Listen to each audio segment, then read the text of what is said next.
जय भोलेनाथ। हर हर महादेव। भादो महीने की शुरुआत हो चुकी है और साथ ही साथ भादो का सोमवार और पंचमी तिथि का अद्भुत संयोग आ गया है। तो इस पंचमी और सोमवार के इस संयोग को हमें हाथ से जाने नहीं देना चाहिए। गुरुजी ने अपनी कथा में बताया था कि कैसे काले तिल और थोड़ा सा शहद इस्तेमाल करके जो है हम इस उपाय से अपने घर में जो है व्यापार से संबंधित समस्या हो, किराए से संबंधित समस्या हो, स्थिति अच्छी नहीं चल रही हो, धन से संबंधित कोई समस्या है, कोई मनोकामना पूर्ण नहीं हो रही, तो इस उपाय को कर सकते हैं। इस उपाय के लिए आपको कुछ ज़्यादा नहीं, बस काले तिल और शहद की आवश्यकता होगी। गुरुजी की कथा से सुनकर और समझकर हम इस उपाय को आपको बता रहे हैं। मगर उससे पहले अगर चैनल पर नए हैं तो वीडियो को लाइक और चैनल को सब्सक्राइब ज़रूर करें।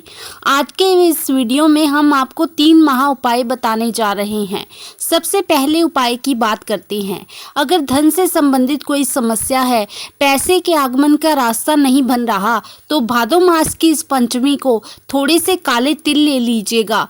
चाहे 15-20 ले लीजिएगा, पर कोई उसकी संख्या फिक्स नहीं है। थोड़ा सा शहद चाहिए होगा, 5 कमल गट्टे चाहिए होंगे। कमल गट्टे जो हैं वो माता लक्ष्मी को बहुत ज़्यादा प्रिय हैं। लक्ष्मी प्राप्ति के लिए ये सबसे अचूक उपाय है। अब आपको 1 लोटा जल चाहिए होगा। शुद्ध जल लीजिएगा लोटे के अंदर। उसमें जो है आप 5 कमल गट्टे डाल दीजिए, थोड़ा काले तिल डाल दीजिए और थोड़ा शहद डाल दीजिए। अब इस लोटे को आपको लेकर जाना है बेलपत्री के वृक्ष के नीचे। इस उपाय को आप सुबह या शाम कभी भी कर सकते हैं। वैसे बेहतर होगा कि प्रदोष काल में करें। सोमवार और पंचमी तिथि एक ही दिन पड़ रहे हैं, तो इस संयोग का फायदा उठाइए। बेलपत्री के पेड़ के नीचे एक लोटे में जल, शहद, 15-20 काले तिल के दाने डालकर जो है और 5 कमल गट्टे डालकर आपको बेलपत्री के पेड़ के नीचे जाना है। वहाँ पर आप जो है थोड़ा सा जल चढ़ा दीजिए और ओम नमः शिवाय का जाप कीजिए। बेलपत्री के पेड़ के नीचे शाम में माता लक्ष्मी का वास होता है। पूरा जल आपको यहाँ पर समर्पित नहीं करना है। दोनों हाथों से आपको जल जो है वो थोड़ा सा यहाँ पर बेलपत्री के पेड़ के नीचे चढ़ा देना है। बाकी जल लेकर जो है आपको जाना होगा शिवालय में। अगर जल चढ़ाते हुए बेलपत्री के पेड़ के नीचे थोड़ी बहुत सामग्री गिर जाती है तो कोई बात नहीं, बाकी जल लेकर आपको शिवालय के लिए जाना है। वहाँ पर जाइए और उत्तर दिशा की तरफ मुख करके बैठ जाइए। अब बाकी जो जल और सामग्री है शिवलिंग के ऊपर चढ़ा दीजिए। उसके बाद जो जल आप जलाधारी से आएगा नीचे, उसको जो है आपको थोड़ा सा अपने लोटे के अंदर इकट्ठा कर लेना है और अपने घर ले आना है। अब इस जल के जो है आपको आपके घर में छींटे मार देने हैं। इतना करने से आपके घर में धन की समस्या जो है वो दूर हो जाएगी, क्योंकि जब आप देवाधिदेव महादेव का प्रसाद लेकर आते हैं और उसे घर में छिड़कते हैं तो अवश्य ही समृद्धि में बढ़ोतरी होती है। तो ये था पहला उपाय। अब बात करते हैं दूसरे उपाय की। अगर घर में बीमारी है, कोई बीमारी दूर नहीं हो रही, तो इस भादो पंचमी के अवसर पर और सोमवार के संयोग में आप इस उपाय को कर सकते हैं। इसके लिए आपको कुछ ज़्यादा सामग्री की आवश्यकता नहीं है। आपको गुड़ चाहिए होगा, लगभग 7 टुकड़े छोटे छोटे गुड़ के चाहिए होंगे आपको, और 1 लोटा शुद्ध जल चाहिए होगा। अब ये लेकर आपको जाना है महादेव के मंदिर। सबसे पहले वहाँ आप बैठ जाइए, उत्तर दिशा की तरफ मुख करके पूजा कर लीजिए जैसे भी आपको करनी है। दीप जला दीजिए।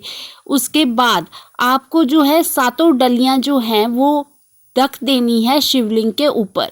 जी हाँ, अपना नाम गोत्र बोलकर कामना करनी है कि हे महादेव, मेरी ये समस्या है, मेरी ये बीमारी है, वो जो है दूर हो जाएगी।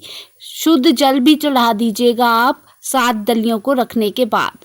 उसके बाद आप ये 7 डलियाँ जो है उठा लीजिएगा और जब आप पहली बार चढ़ाने जाएंगे, यानी कल के दिन ही, इन 7 डलियों में से 1 डली को जो है आप मंदिर की चौखट पर बैठकर खा लीजिए।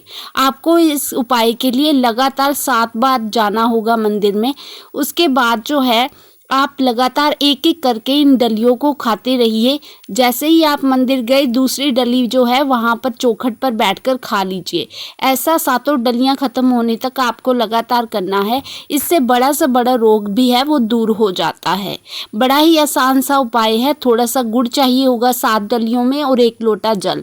मंदिर में जाना है, लोटा जल का चढ़ा दीजिए और 7 डलियों को शिवलिंग पर थोड़ी देर रखे रहने दीजिए। उसके बाद उन्हें उठा लीजिए और पहले दिन जब आप गए हैं तो मंदिर की चौखट पर बैठकर 1 डली खा लीजिए महादेव का नाम लेकर। बाकी डलियां जो है आपको घर ले आनी है।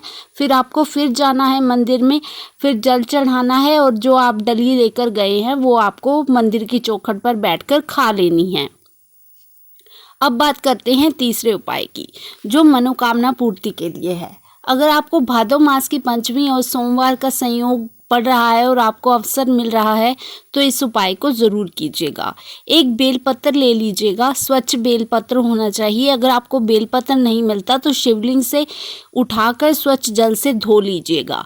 उसके बाद थोड़ा सा लाल चंदन चाहिए होगा और 1 लोटा जल का चाहिए होगा। ठीक है, अगर आपकी कोई मनोकामना है तो आपको जाना है शिव मंदिर में और उसके बाद वहाँ पर जो है उत्तर दिशा की तरफ मुख करके बैठ जाना है। 1 लोटा जल का चढ़ा दीजिए। अब जो आपने बेल पत्र लिया है उसके ऊपर लाल चंदन से आपको बिंदी लगानी है। तीनों पत्तियों के ऊपर मध्य में आपको बिंदी लगानी है अंग की। उसके बाद जो है ये बेल पत्र आपको चढ़ा देना है शिवलिंग पर। कैसे चढ़ाएंगे आप? पत्ती का मुख होगा, जो बड़ी पत्ती होगी उसका मुख, जब आप उत्तरी दिशा की तरफ बैठे हैं तो आपकी तरफ होगा और डंडी का मुख होगा जलाधारी की तरफ। और जहाँ पर तीनों पत्तियों का संयोग होता है वहाँ से पकड़कर आपको ये शिवलिंग के ऊपर चढ़ानी है। उसके बाद जो है आपको अपनी मनोकामना उसी पत्ती के ऊपर हाथ रख देना है और अपनी मनोकामना और नाम और गोत्र बोलकर जो है शिवलिंग से, शिव जी से कह देनी है। शिवलिंग के ऊपर अपना हाथ जो रखा रहने दीजिए, अपना नाम बोलिए, अपना गोत्र बोलिए और अपनी मनोकामना बोल दीजिए। इतना करने मात्र से ही आपकी जो मनोकामना है वो कुछ ही समय में पूर्ण हो जाएगी। गुरुजी की कथा से सुनकर और समझकर हमने आपको उपाय बताया है। बड़ा ही आसान सा उपाय है। तो ये तीनों उपाय आप भादो पंचमी और सोमवार के संयोग में कर सकते हैं। देवातिदेव महादेव की कृपा जो है आप पर अवश्य ही होगी। करके देखिए, फिर देखिएगा कि महादेव कैसे रंग लगाते हैं। तो मिलते हैं अगली वीडियो में नई जानकारी के साथ, नए उपायों के साथ। तब तक के लिए श्री शिवाय नमस्तुभ्यम। हर हर महादेव।